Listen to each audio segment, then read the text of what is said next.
Faasila silanga mai le pulenga o tinei mu ma whaalawelawe tutupu whaafuasei. Ua mai tauina le mu ngā la ma le malosi o le tua o loa e pei o na whailoa mai le tala le tau.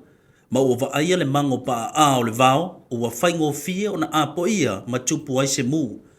Ua whaamawina fo i le tele o mu fale ma mu to ngā vao i le nei masina. Fautuaga mai le pulenga.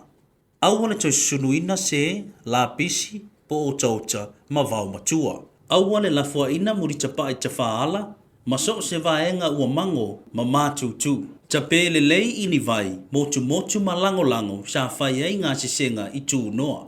Mo so se whaalawelawe tau mu, wawe wala au le iwa tasitasi. E fautoi na foi le pule mamalu a li i mawhai pule, suia li i matamaita i o nuu mawhio anga, se o tātou ngalu nue whaatasi mo se sa moa saunga le mu. Mo nisi whamtalanga, whaafsota i mai le pulenga i le iwa tasitasi. Faafitai. Public safety notice, fire prevention. Due to dry weather conditions and strong winds, fire risks are elevated. Please avoid burning rubbish, dispose of cigarette butts properly, and be cautious with outdoor flames, ensuring they are fully extinguished. Do not leave unattended fires and clear any dry debris around your property. Your vigilance is essential to prevent fires and protect our community. Thank you for your cooperation.